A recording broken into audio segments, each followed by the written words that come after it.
Frequency Podcast Network. Stories that matter, podcasts that resonate. Ottawa is set to relaunch an EV rebates program, and several Toronto police officers have been charged in a corruption investigation. Hi, I'm Virjesh Dave. This is Big Headlines, everything you need to know to be in the know in just 5 minutes.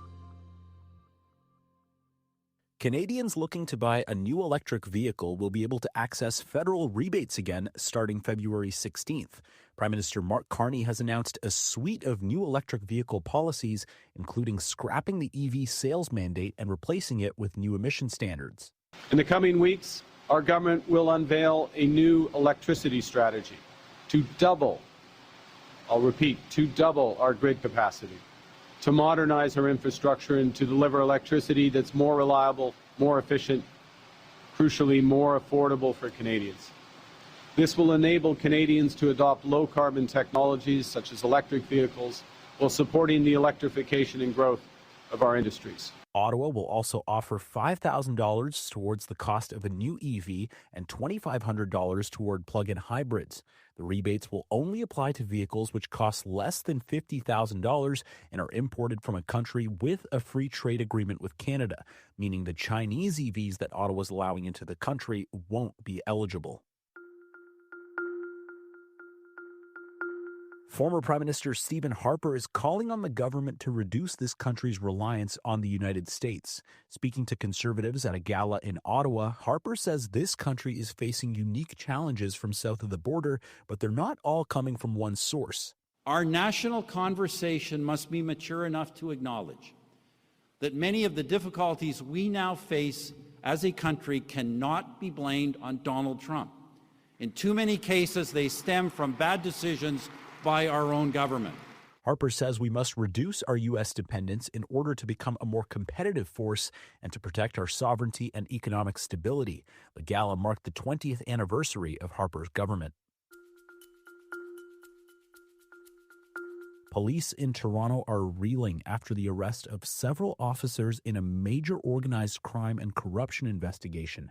The charges are stunning: conspiracy to commit murder, drug trafficking, and allegedly leaking addresses to hitmen.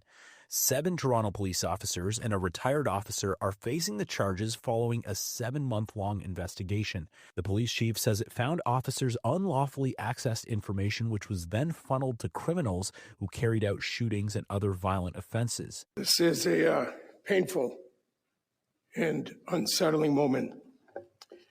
It needs to be addressed openly, and it needs to be addressed honestly. The allegations against 7 Toronto police members and 1 retired member are deeply disappointing. The investigation began in June 2025 when they allege a conspiracy unfolded to murder a member of Corrections Management who was working at an Ontario Correctional Institute.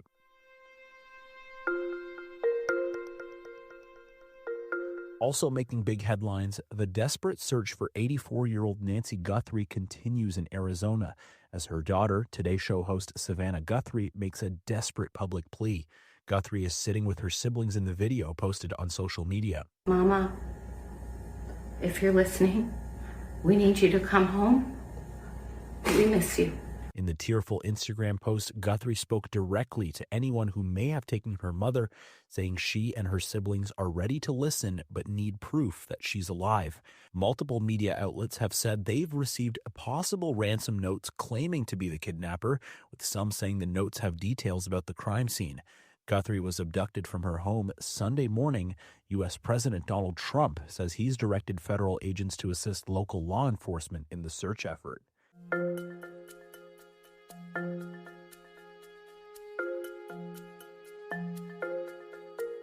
Over at the Olympics, the path to the podium is rarely a smooth one, and today, injury and illness are complicating things for Team Canada. We're learning our women's hockey team will have to wait a little bit longer for their first game. It was supposed to be Canada versus Finland today, with this country focused on defending women's Olympic gold in Italy. But norovirus had other plans. Sickness has forced the postponement of today's game. About half of the Finnish roster is either sick or in quarantine. So the game will now be played a week today on February 12th. Canada will first face Switzerland on Saturday. Meanwhile, a veteran Canadian snowboarder will not compete in the big air event tonight. Mark McMorris posting a video on Instagram after he underwent testing following a Wednesday training crash. I hit my head and I will not be able to compete in big air. A massive thank you to the amazing medical staff that took awesome care of me. And thank you all for reaching out, all the love and support. The 32-year-old from Regina, Saskatchewan, saying he hopes to return for the slopestyle event. If you haven't listened yet, today on the Big Story podcast, will you have enough money to retire when it's time? Host Chris McCusker speaks to John Sacchi, investment advisor and portfolio manager for BMO Private Wealth. The Canada Pension Plan may not survive forever. And things like defined pensions are sort of going the way of the dodo bird. So are you sort of advising clients maybe that things have shifted to the point where the planning needs to be different now? Absolutely, Chris. These are new times and planning is a significant part of the mix. Yes, it's all well and good to make 8%, 10%, 20%.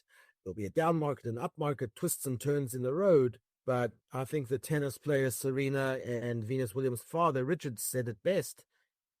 If you fail to plan, then plan to fail. You can listen to the full episode wherever you get your podcasts. Now you're in the know. Thank you for listening to Big Headlines. Make sure you follow, share, and review Big Headlines. Enrica Amaturo is our lead producer. I'm Virjesh Dave. Have an amazing day. We'll talk to you tomorrow.